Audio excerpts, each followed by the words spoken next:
Good morning class 10th class है बच्चों। ये आपकी हिंदी की क्लास है और हिंदी की बुक बालाजी पब्लिकेशन की है। आप सभी बच्चे बालाजी पब्लिकेशन की बुक ख़रीद लीजिए। इसके अलावा ये आपका कोर्स है जिसमें सबसे पहले है गद्य खंड, जिसमें आपका गद्य साहित्य का इतिहास विकास है। फिर है पद्य खंड, इसके बाद संस्कृत खंड, फिर है व्याकरण तथा अनुवाद।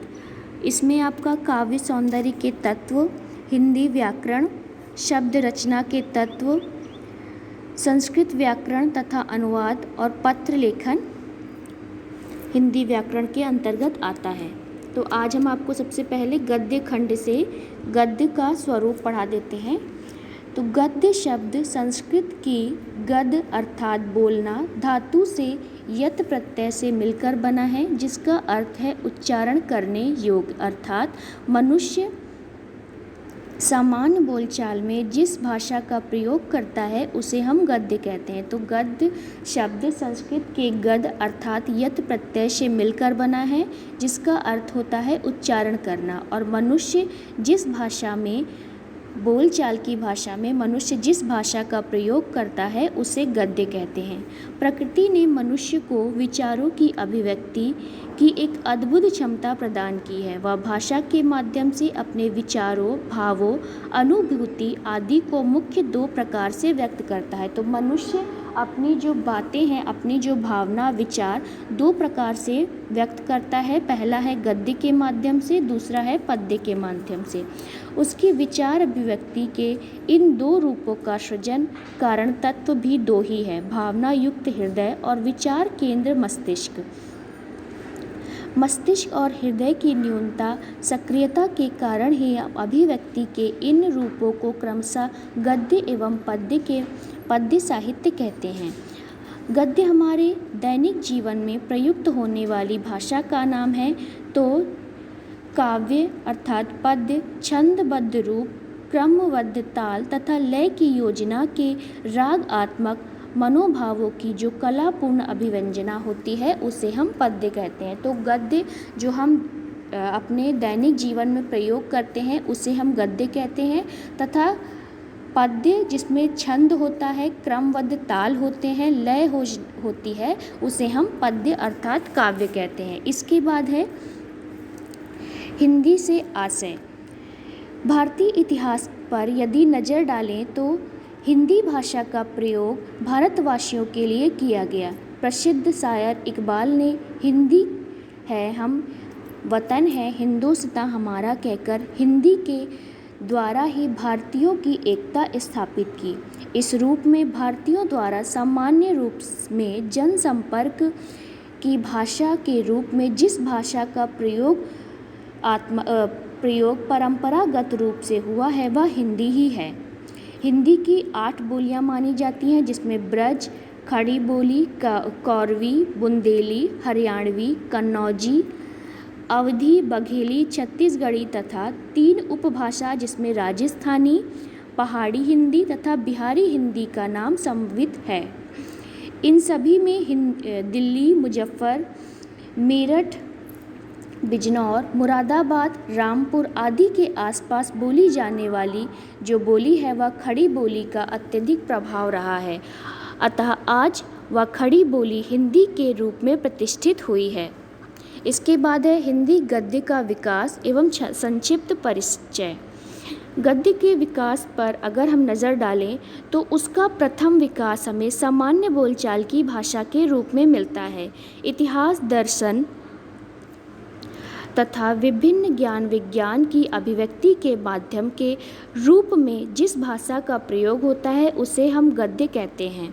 साहित्य में जिस गद्य रूप का उपयोग होता है वह अभिव्यंजना, सौष्ठव आदि की दृष्टि से श्रेष्ठ होता है और वही उसका सर्वाधिक विकसित रूप भी है।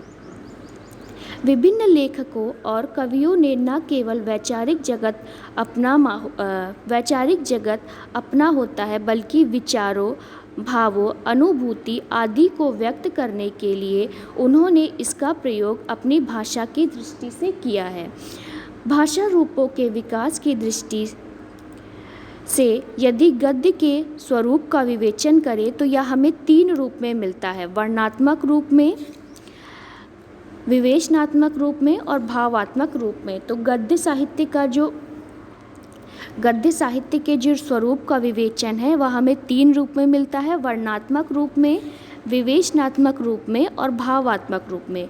वर्णनात्मक रूप में इतिहास, जीवन, यात्रा आदि आते हैं और विवेचनात्मक रूप में सौंदर्य शास्त्र, आलोचना, दर्शन, विधि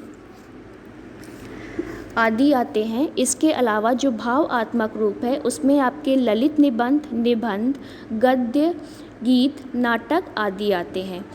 विविध विषयों के अनुरूप गद्य के प्रवाह, स्पष्टता, चित्रात्मक अलंकार आदि की मात्राओं में भी उतार चढ़ाव दिखाई देते हैं। लेखक की रुचि, प्रयोजन, मन की अवस्था, व्यक्तित्व, अनुभूति आदि के कारण वे एक दूसरे में अंतः प्रविष्ट हो जाते हैं। इसलिए आचार्य रामचंद्र शुक्ल जैसे प्रतिष्ठित निबंधकार के एक ही निबंध का प्रभाव जहाँ विवेचनात्मक होता है, वहीं बीच बीच में उन्होंने भावात्मकता के भी दर्शन दिखाई देते हैं।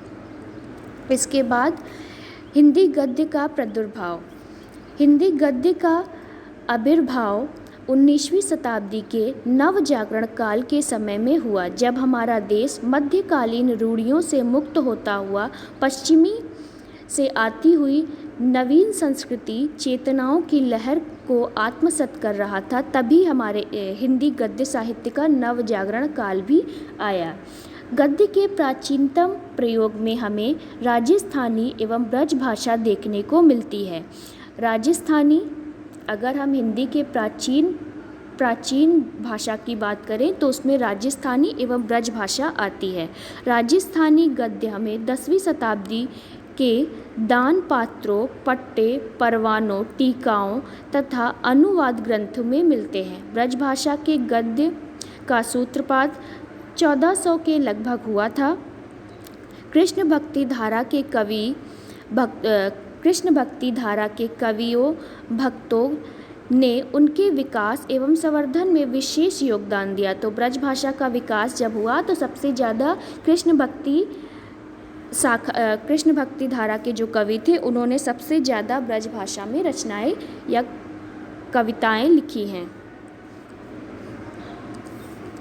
17वीं शताब्दी तक जो रचनाएं उपलब्ध होती हैं उसमें विट्ठल नाथ का श्रृंगार रस मंडप, गोकुलनाथ जी का 84 वैष्णव की वार्ता तथा 252 वैष्णव की वार्ता, नाभादास जी का अष्टयाम, बैकुंठमणि शुक्ला का अगहन महत्स्य और वैशाख महत्म आदि, लल्लू लाल जी विचरित, माधव विलास विशेष रूप से उल्लेखनीय है। तो 17वीं शताब्दी में जो हमें ब्रज भाषा के जो ग्रंथ मिलते हैं उसमें श्रृंगार रस मंडप, गोकुलनाथ जी की 84 वैष्णव की वार्ता, 252 वैष्णव की वार्ता और नाभादास जी का अष्टयाम, इसके अलावा लल्लू लाल जी की रचित माधव विलास विशेष रूप से उल्लेखनीय हैं। इन्हीं के साथ विभिन्न धार्मिक ग्रंथों की टीकाओं का परंपरा भी चलती चली आ रही है। इसके बाद है खड़ी बोली गद्य का विकास। ये हम आपको नेक्स्ट वीडियो में पढ़ा देंगे। आज के लिए बस इतना ही।